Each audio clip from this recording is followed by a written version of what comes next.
Hello and welcome to your NARSA weekly update for the week commencing Monday the 24th of March 2025. It's Gary here again as always, and the international break is almost over and we're going to get back to proper action here soon this weekend, of course. And I have to admit, now I know that I was kind of lamenting last week on the podcast that we just had a break because there was a Scottish Cup weekend not long before that gave us a weekend off because we got papped out, of course.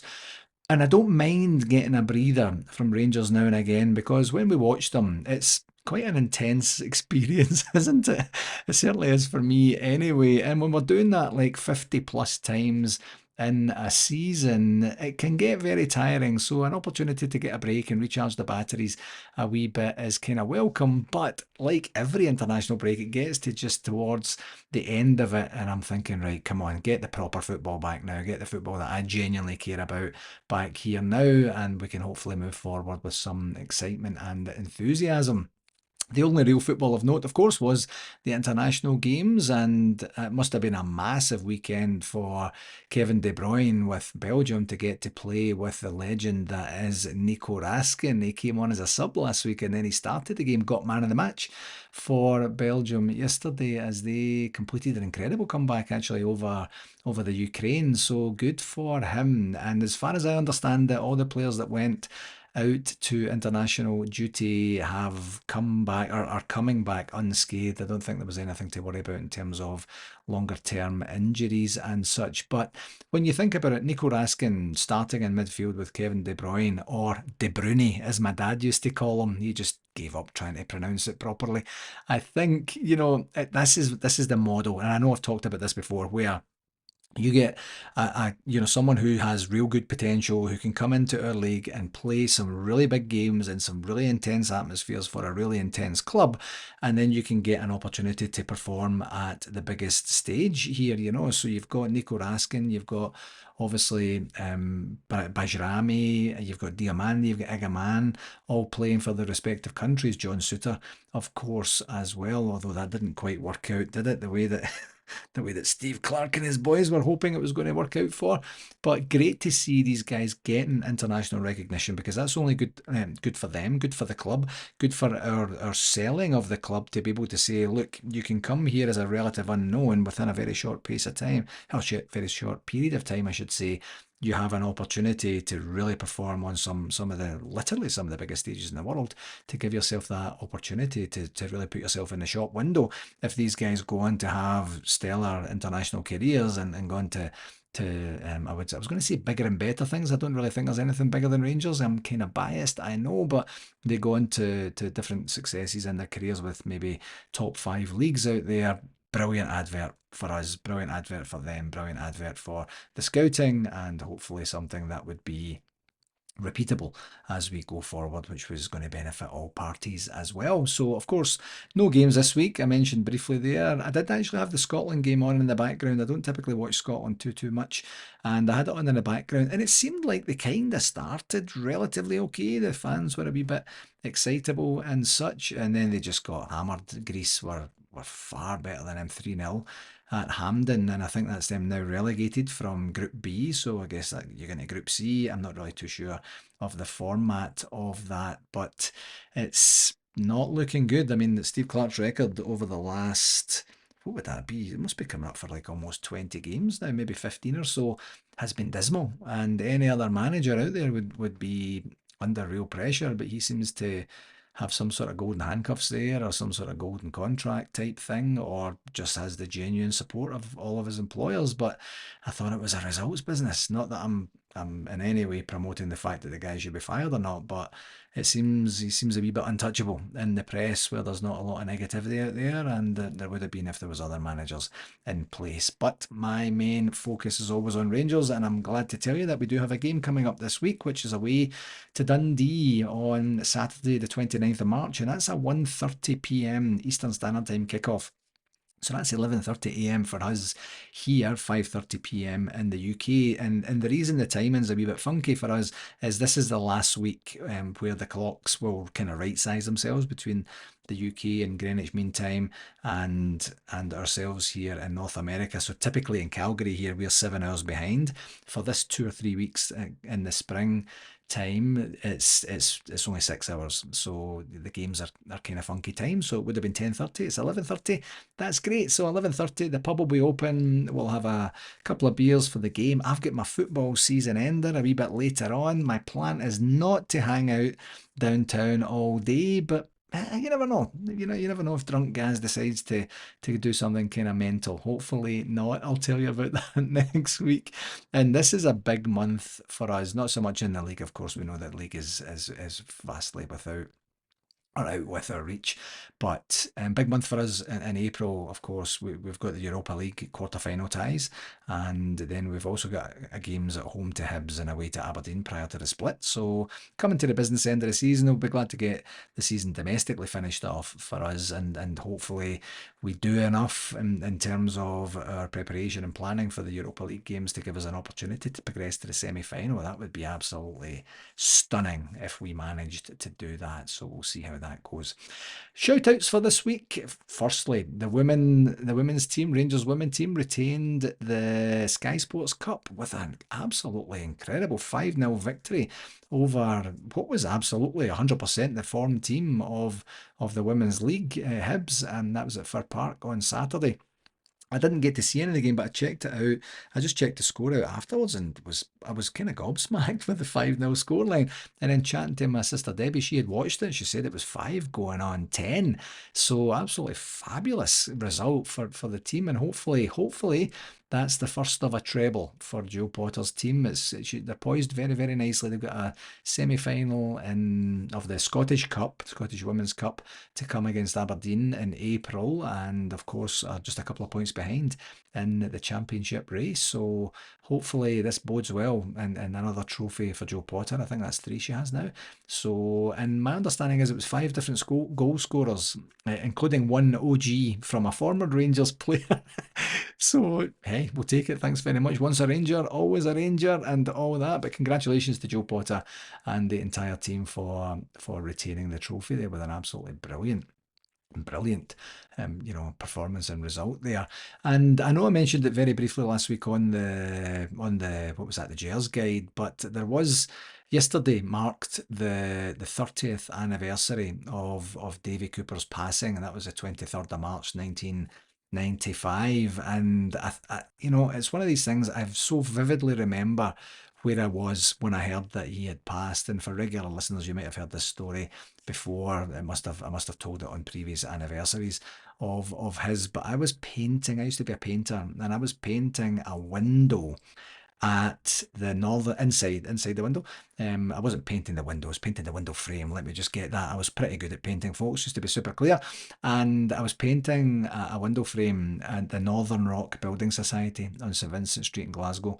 We had the radio on in the background, and the word came in that he had passed away. And I remember, I think it was a couple of days before, where the news had broke that he had suffered the aneurysm. And then after 24 hours, they'd said, surviving the first 24 hours is absolutely crucial, so that this is a good sign. So I had it in my head as a very young man that was going to be something that was going to be incredible for us. And then, no, that's not the way that it worked out, unfortunately. And unfortunately, taken way, way, way too soon. And I did start watching very, very briefly the Davy Cooper film that's out there. There's a brilliant article on the Rangers website. Actually, I'll put it in the show notes for today, and it gives you a link to the film. The film's about an hour long. I started watching it on the weekend there, and I thought, you know what, I actually want to watch it with Erin. I think Erin would quite enjoy that, and it gives her a wee opportunity to see what Rangers are all about, and hopefully get a wee bit more flavour for how good we used to be, because her recent memories of Rangers are not the thing of legend, let's just say. So I'm going to watch that this week, maybe even tonight actually, and I've got a wee bit of a report going on that for next week. But as I say, I'll put that note on there. The Big Apple Bears in New York City have moved. They've moved 2 doors down to the Baker Street pub, which is also known as the Baker Street Irregulars. And I don't know. There's obviously a Jerry Rafferty reference in there somewhere. I wonder what the story behind that is, other than maybe trying to kind of sound like Ye Olde Pub from London or such. But congratulations to Greg and everybody at the Big Apple Bears on their recent move, and hopefully that will be a place for congregation and celebration over the next wee while here and into next season as we go there. I just heard this morning, actually, I heard it on the Heart and Hand podcast, that David Murray has an autobiography coming out, or Sir David Murray, I guess I should call him.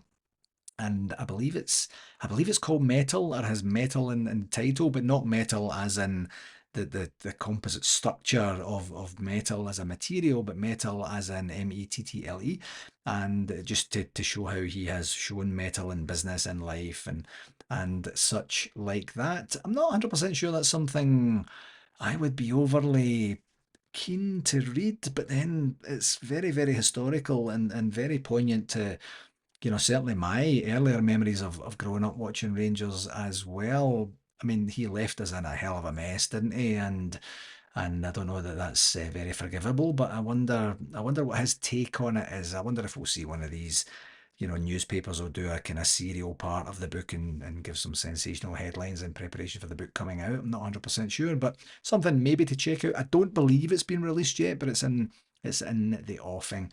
And just another wee reminder of the Melbourne City Loyal have their Culture Weekend coming up this November 21st, 22nd. Ian Ferguson, Gary Stevens, and Stuart Monroe are all going. Boat cruise and all the other trappings of a great event are happening over there. So if that's something that you're interested in, you can certainly go and take a look at the link that'll leave on the show notes, and you can have a look at that. In terms of the convention update for this week, it is 79 days and 11 weeks until we descend upon Kissimmee in Osceola County, Florida. That's of course June the 12th to the 15th at the Omni at Champions Gate. Just a wee reminder, this comes courtesy of my sister Debbie, who gets 2 shout outs this week, I guess. And it's, if you're coming from the UK, I believe you need an ESTA, or if you're on a UK passport, you need an ESTA to get into the United States. And if you're a frequent traveller, you'll know what that is, and you should be up to date with that. If you're not, it's maybe something you want to Google: ESTA UK USA, something like that, and make sure you get that in plenty of time so you don't get any hassle when you get over to the States. I did send an open letter to the NARSA membership just on, what was that, on Friday past there, I believe it was. Just basically giving everybody, all of our members, that is, an idea of the health of the convention. I know there's been a lot of rumours flying about. It's going to be cancelled. It's going to be in some way not going ahead. And every time I've been asked that, I've said, as far as I'm aware right now, this convention is going ahead. There are no indications that it isn't. But what I have shared on this podcast over the last while, of course, is that this is not shaping up to be the convention that we thought it was going to be. We thought it was going to be a big one. We thought it was going to be, we'd estimated roughly about 750 people coming along. When the membership voted to take it down to Florida, it was, in the knowledge that we've had very successful conventions down in that state and in the USA, and we had nothing to help us, or nothing to really lead us to believe that it wasn't going to be as popular an event. And I guess in the fullness of time, we'll maybe discover why that's the case, but we are vastly under the numbers that we thought, which then presents us with a very big headache in terms of cash flow, a very big headache in terms of contractual conditions with the hotel. And it's something that we're actively working with the hotel or with the hotel on right now. And my commitment to the NARSA membership is I'll communicate at least every couple of weeks between now and convention time. And of course, you get the scoop on the weekly podcasts here too. If you are planning on coming, then you really need to book your tickets quickly here so that we can have a genuine idea of the numbers, of course, that are coming, and of the operating cash that we have. It's a kind of self-sustaining model that we have here in terms of the ticket sales fueling the operational planning for that. So the membership are aware. It was always in our mind to communicate something material and concrete with the membership, and we decided to do that and start that properly last week there, and I've only had one bit of feedback from the membership, but I'm sure as the week trickles in, then people will get that. If you are a NARSA member or a member of a NARSA club, and you have not received that communication, please contact your president or your secretary, because it was sent out with explicit instructions to have them distribute that to their membership. I want the feedback from everyone. You can get back to me on, I was going to give you a wrong email address here, on rangersscc at hotmail.com. I forgot my own email address. But that's rangersscc at hotmail.com with any comments, queries, questions, or concerns. I am concerned. This is not the event that we thought it was going to be, but that doesn't mean it's not going to be a brilliant event. And the people that go there will still have the exact same quality of convention experience. And we will do everything we can to make sure that people never forget the experience that they had when down in Kissimmee. And I know that Experience Kissimmee will do the same. I know that Rangers Football Club will do the same. And of course, Colin and his team at Orlando Rangers Supporters Club will do the exact same as well. So if you're planning to come and you're just kind of hanging about, to see what happens over the next wee while, please get your tickets booked at the very least. Please book your hotel rooms as well, and it gives us an understanding and a position of negotiating power with the hotel to say, right, this is what the event looks like. How can we make this work and make sure that NARSA survives this, because we are in a precarious financial position if the contractual conditions were going to be insisted upon from the hotel. But we're working with the hotel, and we hopefully will have some good news to share about that over the next week or so. That's all I'll say about the convention for this week. You know the tickets are on sale. You know the call. You know the prices and such like that. You can get all that information on our website. At the convention, of course, we have our annual general meeting, and that's where we will be having our elections this year. It is an election year, and we have a number of positions up for grabs, possibly the VP, secretary for sure, treasurer for sure, and we'll see what that looks like in terms of the other positions: communications, marketing, sponsorship, convention, and such. But if you're interested in coming on board, please do get in touch. Same email address, and I would be more than happy to have a conversation with you, give you a wee bit of an idea of the time commitment, of the type and styles of skill sets that we would be looking for, and to see if in any way that helps you make up your mind. I'm more than happy to have that conversation with you. On the communication section, I tried to wait to see if the Gers guide would be up in time, and it wasn't. So they're so inconsistent at the club about the timing of the publication of the Gers guide, and I don't even know if they'll do one this week because there was no football. I imagine they would, but it just wasn't out there in time. And right now it's 11:29 a.m, so I can't wait any longer. I want to get this out. So here's Gaz's version of the Gers guide. I imagine today will be filled with the Rangers women's team highlights of their Sky Sports Cup victory. Whoa, Gary. Sky Sports Cup victory from the weekend there. Tuesday seems to be the loan review day. Wednesday, I'm going to just take a mad guess here and say that there will be an international review of all the players who are away on international duty. On Thursday, I think everybody's going to have a day off on Thursday. Well done, well deserved. On Friday would be the press conference for the Dundee game. On Saturday will be the Dundee game as well. And my apologies, but I'm not 100% sure who the women's team are playing this weekend coming, but that will probably be on Sunday, I would imagine, and I imagine it will be back to league action, and hopefully they get an opportunity to start to really make inroads into getting back to top spot in the league there.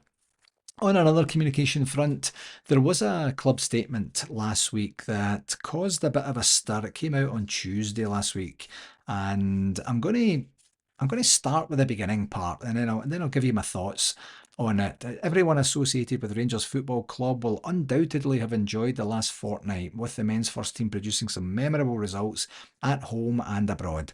Contributing enormously to these occasions has been the backing of the Rangers supporters, with the world once again taking note of the phenomenal passion the club's fans, my apologies, bring to these big occasions. It is, however, deeply saddening and frankly embarrassing that the club is now set to face significant sanctions for the actions of a very small minority. Firstly, the club has been charged by UEFA after a handful of supporters displayed what UEFA described as a racist and/or discriminatory banner at last Thursday's Ibrox meeting with Fenerbahce. Right, that's the beginning part. So started off really positive, and then the kind of big sledgehammer came down in the second paragraph, or so. I'm not 100% sure how I feel about this one because to me, as a casual observer, that's what I would account myself as in terms of I visit the Rangers website, once a day or so just to see what's going on, see if there's anything material in there. And it felt to me that this communication came kind of out of the blue, and I'm not saying that I'm being completely ignorant to the pyrotechnics and the fines that have been associated with that, and some other bits and pieces that have gone on with certain fans groups and the club and such, but I didn't see, so initially I didn't see the banner, and then so I saw it afterwards, and in the beginning when I actually saw it for the very first time, I literally didn't understand it. I was like, I don't know what that means. I'm not 100% sure why. It's an odd thing to have at a football game, because as Rangers fans we typically don't have stuff like that. There's a very, very odd occasion when things are going really bad and there'll be like the board out or Ross Wilson must go or something like that. I recall those sorts of things, but typical political statements is something that mob in the East End do, but we just kind of stay away from that and try and stick to our football. But there has to be a motivation behind that, and I think that motivation has to be respected. And everyone has an opportunity to peacefully protest and stuff. It's not my thing, but respecting that if people go to the bother of creating a banner like that and putting it up and then taking it from there, that's a thing. Now here's the rub though, because if UEFA, sorry, think that this is racist and/or discriminatory, then that's what they think and they get to choose. So I think that's what appears to have annoyed the club, not so much the banner in and of itself or the contents of the banner, but the fact that UEFA has came out and then just, indiscriminately said that's racist and/or discriminatory, therefore you're going to get sanctioned by the club. And I believe the sanction is reduced supporters in certain games or such. And I have no idea genuinely what's going on in the background at the club. I have no idea what's going on in the background with those particular people who held up the banner. But I think what we really truly need from a club perspective is more open communication, and that's where I thought the fan advisory board would be helping with ongoing dialogue with the club, and having been part of the fans board way back in the day, I know that we did have a lot of conversation very, very regularly in the background, and it was only when we had the formal meetings would we have then the publication of the minutes from the meetings coming out. But we need more open communication. If we end up starting to create a further gap between the board and the fan base, that's not a good thing, especially when we're trying to create an atmosphere and a condition that would be good for a takeover, a positive takeover for the club at the same time. So yeah, the tone was quite heavy. I thought it was, as I said, it came out the blue a little bit heavy-handed. But again, I don't have the context that maybe other people do at the club. But maybe just having more dialogue is going to help. In fact, take away the word maybe. Having more open, constructive dialogue between the club and the fan base is 100% going to help. I can help with that. If anyone from Rangers is listening, it's a thing that I do quite well, I think. So hopefully this doesn't turn into anything more serious than it already is. Maybe there's more information to follow. Who knows? Just a quick reminder that our friends at the Rangers Review have given us a special offer for NARSA members, NARSA friends, NARSA family, NARSA neighbours, NARSA's kids, teachers and their family and friends, and the folks that work in the local supermarket. They're more than welcome to come along. It's £5 for an entire year of exclusive content for the Rangers Review. They do a lot. They publish a lot that's for free, and their subscription, it goes even deeper. I imagine they're going to get a bunch of exclusives between now and takeover time, if takeover actually does indeed happen. It's obviously moving along fairly briskly here, actually, which is good. And if you want to try and check that out and get some exclusives there, the Rangers Review is the place to do that. And is this the last time I'm going to do this? Maybe it is. No, there's going to be one more. A reminder here about the Rangers International Coaching Convention, the 3rd to the 6th of April. I'll put the link there. If you're a coach or you know anyone who's coaching and you want to try and figure out how to do it the Rangers way, then you'll get an opportunity to do that between the 3rd and the 6th of next month. Okie dokie, that will do it as always. My friends, that I would like to take this opportunity to thank you very, very, very much for taking the time to tune in. I'm going to go and take these teeth out and put another set of teeth in to see if I can actually talk to you normally next week without flubbing my words right, left and centre. But if you enjoyed this podcast, please do share it with whomever you enjoy it. There is obviously some quite pertinent and important information about the convention in there too, so that would be worthy of other people getting to listen to it. We're back in action, proper action this week, and it's going to be very, very interesting to see how we respond, how Barry and the team have us able to respond after the international break. Hopefully it's well, and that starts with a victory in Dundee. Until next week, my friends, please do take care of yourself and all the very best. Follow.